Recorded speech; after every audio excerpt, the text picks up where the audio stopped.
नमस्कार दोस्तों। Initial public offering आरंभिक सार्वजनिक निर्गमन। मान लो XYZ नाम की एक प्राइवेट लिमिटेड कंपनी 2010 में वो कपड़ा का व्यापार और कपड़ा विभिन्न श्रेणियों की उनने एक फैक्ट्री लगाई। मेंस वीमेंस के लिए उसने कपड़ा बनाना शुरू। अच्छी मार्केटिंग रणनीति के साथ बाजार में उतरे।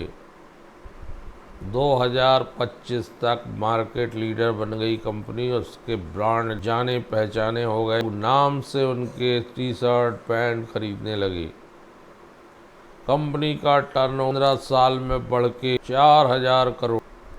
अब कंपनी ने देखा कि उसके ब्रांड उसके प्रोडक्ट की मांग बेहद है और वो पूर्ति नहीं कर पा रही और उसको कंपटीशन में ज़्यादा उत्पादन करना चाहिए और अपना मार्केट शेयर। और कंपनी ने 2 और मैन्युफैक्चरिंग यूनिट डालने का निर्णय लिया, जिसमें विश्व लेवल की नई मशीनों ऑटोमेटिक मशीनों को लगाने का निर्णय लिया। लेकिन इन मशीनों को लगाने में करोड़ों रुपए लग रहे थे।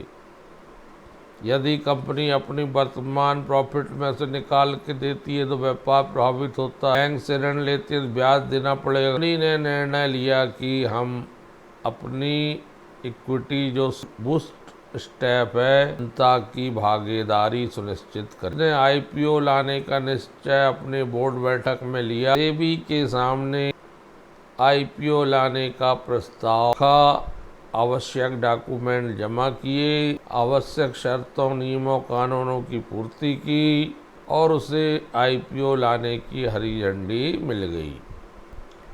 अब कंपनी ने समाचार पत्रों विभिन्न वेबसाइट्स के माध्यम से विज्ञापन निकाल के मर्चेंट बैंकर नियुक्त करके IPO की एक निर्धारित तिथि कर दी कि हमारा IPO XYZ लिमिटेड का 25 मार्च 26 से 30 मार्च 26 तक खुल रहा है, जिसमें IPO 100 रुपये से 150। जो इच्छुक व्यक्ति हैं, भारत की संस्थाएं हैं, इंस्टीट्यूशनल इन्वेस्टर लिए अलग अलग परसेंटेज निर्धारित कर दिया। वो आवेदन कर सकते हैं, बिल्ड कर सकते हैं। ज़्यादातर बोल इस तारीख समाप्ति तक 150 रुपये में की बिडिंग 150 रुपये में अलॉटमेंट करने का निर्णय लिया गया। आवेदकों को इतने इक्विटी कंपनी ने अंशधारियों को बेची, उसकी सूची बनाकर कंपनी ने NSE/BSE को दे दी और एक निश्चित अलॉटमेंट के 4 दिन बाद वही शेयर ओपन मार्केट में NSE/BSE में सेकेंडरी मार्केट 200 रुपये में 50 रुपये प्रीमियम में लिस्ट हो गया। अब उसमें सेकेंडरी मार्केट NSE/BSE में उसमें रोज खरीदी। तो जब कंपनी पहली बार जनता को शेयर बेचती या अपनी अंश पूंजी में से हिस्सा जारी करती है तो उससे इनिशियल पब्लिक। अभी तक ये नियम थे कि 25% के लिए छोड़ना अनिवार्य रहता था, लेकिन अब सेबी ने एक नया नियम जारी किया है।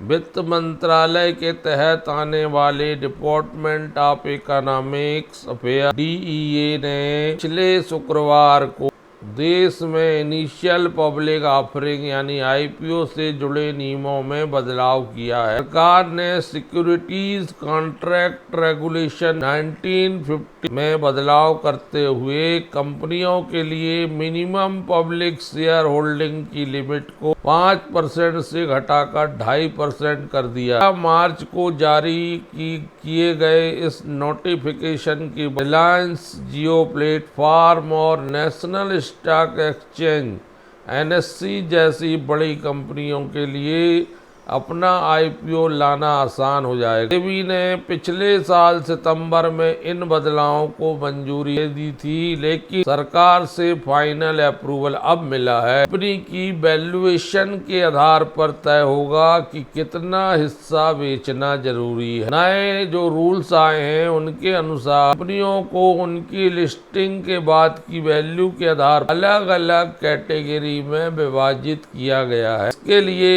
एक टियर स्ट्रक्चर तैयार किया गया। यदि 1600 करोड़ तक की कंपनियां हैं, ऐसी कंपनियों को कम से कम 25% शेयर पब्लिक के लिए जारी करने होंगे। जिन कंपनियों का वैल्यूएशन 1600 करोड़ से 4000 करोड़ है, तो कम से कम 400 करोड़ की वैल्यू के बराबर शेयर ऑफर करने होंगे। 4000 करोड़ से 50,000 करोड़ तक वैल्यू वाली कंपनियों को कम से कम 10% हिस्सा शेयर जारी करने। हालांकि लिस्टिंग के 3 साल के भीतर ने अपनी पब्लिक शेयर होल्डिंग बढ़ाकर 25% करनी होगी। 50,000 से 1 लाख करोड़ तक वैल्यूएशन वाली कंपनियों को कम से कम 1000 करोड़ या 8% शेयर ऑफर करने होंगे। भी 3 साल में पब्लिक शेयर होल्डिंग 25% तक करनी। 5 लाख करोड़ से बड़ी कंपनियों को राहत मिली। नोटिफिकेशन के मुताबिक बहुत बड़ी कंपनियों के लिए नियमों को सरल बनाया गया। 1 लाख करोड़ से 5 लाख करोड़ वैल्यू वाली कंपनियों की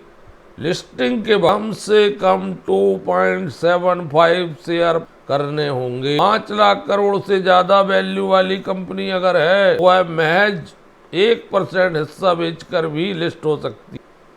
ऐसी कंपनियों को 5 साल के भीतर अपनी पब्लिक शेयर होल्डिंग 15%, 10 साल के भीतर 25% तक ले जाने की छूट प्रदान की गई है। सरकार के इस कदम से बड़ी कंपनियों के लिस्टिंग का रास्ता खुलेगा। बाजार में इक्विटी और निवेशकों को नए निवेश के अवसर मिलेंगे। एससी जो लंबे समय से लिस्टिंग का इंतजार कर रही है, भी इन नियमों से राहत मिल सकती है। तो दोस्तों, लिस्टिंग के नियम होते हैं, सेबी किस प्रकार से नियम बनाती है, कराते समय किन नियमों का पालन करना पड़ता है, IPO लाते समय किन बातों को ध्यान में रखना पड़ता है, ये सारे प्रश्नों का जवाब आपको इस वीडियो से मिल सकता है। धन्यवाद।